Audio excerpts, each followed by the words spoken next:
Morning everyone. তো এখন বাজে সকাল 5টা, আর তোমরা নিশ্চয়ই সমুদ্রের একটা আওয়াজ শুনতে পাচ্ছ। আর আজকে আমরা দেখতে যাবো ট্রি হাউস। আর এখন পুরো অন্ধকার। ট্রি হাউস আমরা এখন যাবো, গাড়ি অলরেডি চলে এসেছে। তো তোমরা দেখতে থাকো আমাদের ব্লগ। সো আজকের দিনটাও কিন্তু আমাদের ভীষণ এক্সাইটিং একটা দিন। সকালবেলায় আমরা বেরিয়ে পড়লাম এবং এখান থেকে সোজা চলে যাবো আমরা ট্রি হাউসে। সো আমরা পৌঁছে গেলাম ট্রি হাউসে, এবং আমরা যখন পৌঁছালাম তখন কিন্তু সূর্যোদয় হয়নি, তার আগের মুহূর্ত। তাই একটা অদ্ভুত সৌন্দর্য কিন্তু ক্রিয়েট করেছিল। আমরা অনেক ফটো অ্যান্ড ভিডিও নিয়েছিলাম।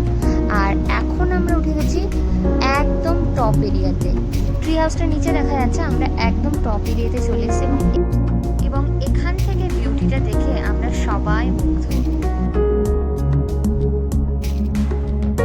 একদম যে শেষ জায়গাটা দেখা যাচ্ছে আমরা ওখানে ছিলাম। ওখান থেকে ঘুরে ঘুরে ঘুরে ঘুরে ঘুরে ঘুরে ঘুরে ঘুরে আমরা এখানে এসেছি।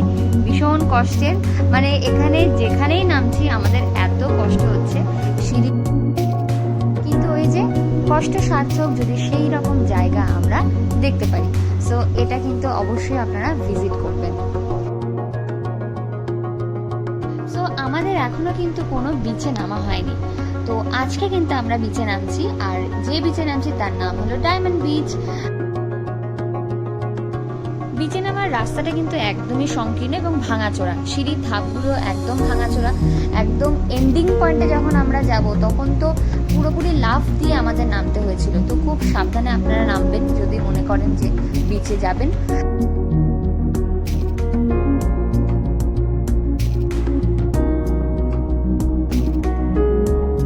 আমরা যে কিভাবে নেমেছি নিচে তার কোনো ভিডিও আমি প্রোভাইড করতে পারিনি, কারণ নিচের রাস্তা এতই খারাপ ছিল। যদি বাই চান্স আমার মোবাইলটা পড়ে যায় তাহলে তো ভিডিওই করতে পারবো না। সো আমি আরো একবার দেখিয়ে নিলাম আপনাদের ভিউটা।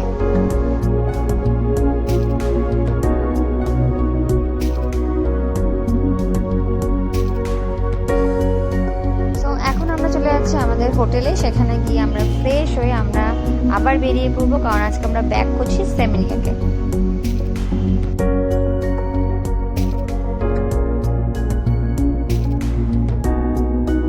সো এখন আমরা বেরিয়ে পড়েছি আমাদের হোটেল থেকে।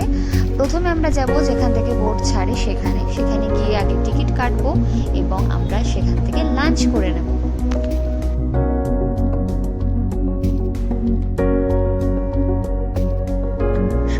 দেখলেই আমার একটা অদ্ভুত ভালোবাসা জেগে ওঠে।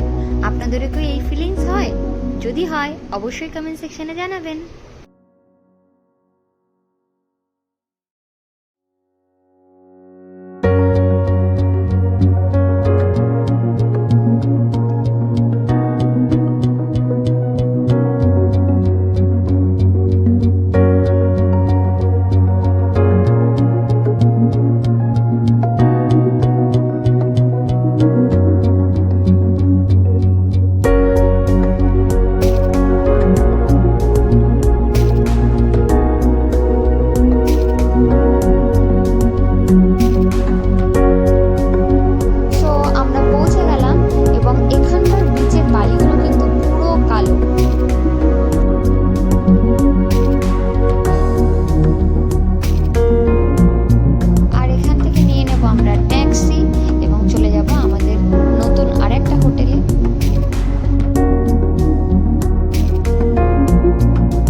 তো আমাদের খাবার চলে এসেছে এবং আমাদের খাবারে যা এসেছে ওপাশেরটা দেখুন, ওখানে